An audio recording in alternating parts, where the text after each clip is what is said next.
تو اسے ذوالفقار علی بھٹو کی سولین حکومت نے سنبھال دیا.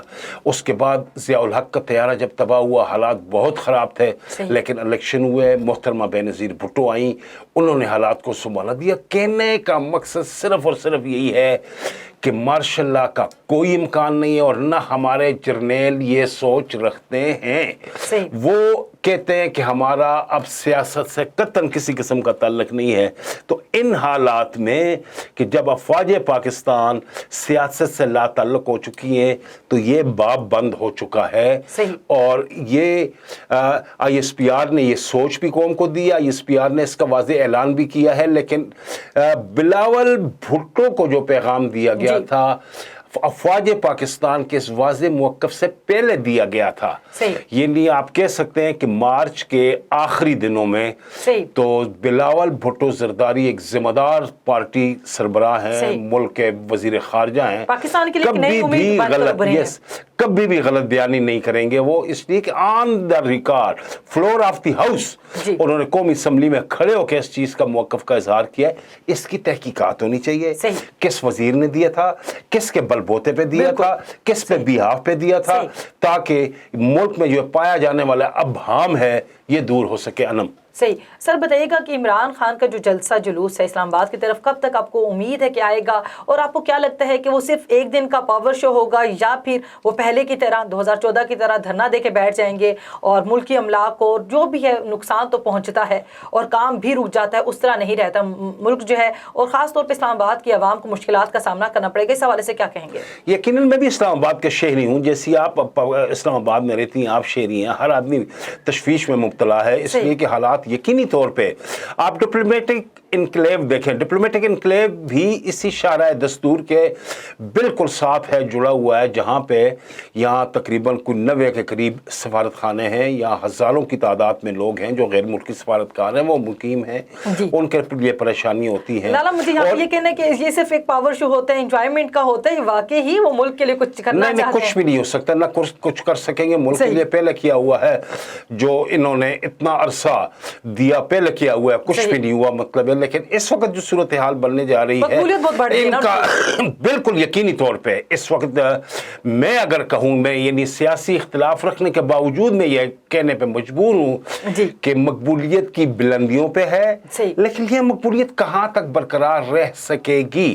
آیا جو وزراء کے خلاف کل ایک ٹی وی چینل کے ایک انویسٹیگیٹو رپورٹر نے جو دی ہے حقائق پہ مبنی تمام تر دستاویزی شواہد کے ساتھ جو کرپشن اس نے بے نقاب کی ہے سابقہ حکومت کی, تو وہ کوئی معمولی بات نہیں ہے. آنے والے دنوں میں آیا مقبولیت عمران خان برقرار رکھ سکیں گے یا نہیں رکھ سکیں گے, یہ $1 ملین سوال ہے.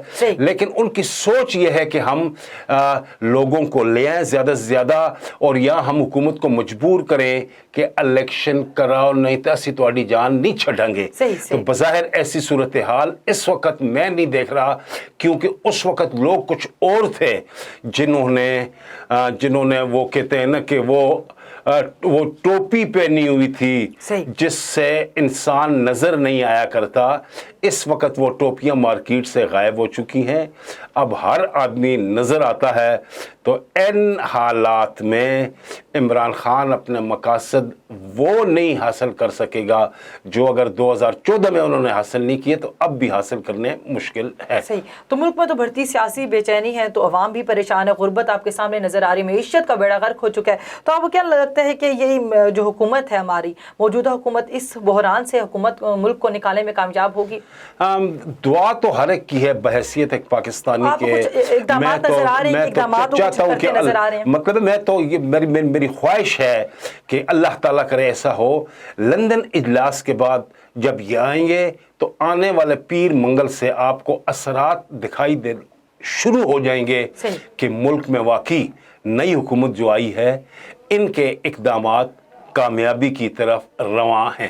صحیح. تو آپ کو پاکستان کا مستقبل نظر کیا آ رہا ہے موجودہ سیاسی صورتحال کو اگر مد نظر آپ رکھیں؟ مستقبل تو بہت روشن ہے پاکستان کا, اللہ تعالیٰ کے کرم سے بڑے بڑے بحرانوں سے نکلا ہے, اور اب بھی میرا پاکستان انشاءاللہ تعالیٰ کامیاب ہوگا. صحیح. اور ملک میں آپ کو پتہ ہے الزام تراشیوں کا سلسلہ جاری ہے. سیاسی پارٹیاں ایک دوسرے کی طرف سے جو الزام کی سیاست کر رہے ہیں بلکہ انجام کی اور ملک کے لیے کوئی کام نہیں کر رہا نظر نہیں آ رہا فی الحال. اور جو حکومت ہے وہ بھی ناکام نظر آ رہی ہے ملک کو بحران سے نکالنے میں. لیکن جیسے کہ لالا نے بھی کہا کہ آئندہ انشاءاللہ 3-4 روز میں پتہ چل جائے گا اور ملک کو انشاءاللہ اس بحران سے نکالنے کی پوری کوشش بھی کریں گے موجودہ حکمران, کیونکہ ان کی اپنی عزت پر بات ہے اور ان کا ابھی جو ہے ٹائم بھی ہے اور انہوں نے اپنے آپ کو جو ہے وہ بھی کرنا ہے, اپنے آپ کو یہاں پہ مضبوط کرنا ہے اور بتانا ہے کہ ان کا جو وقت ہے انہوں نے کامیابی سے اپنے ملک کو اس بحران سے نکالا. اور اس کے ساتھ ہی اجازت دیجیے, ہمارے پروگرام کا وقت اختتام پذیر ہوا جاتا ہے. اجازت دیجیے ہمیں. اللہ حافظ.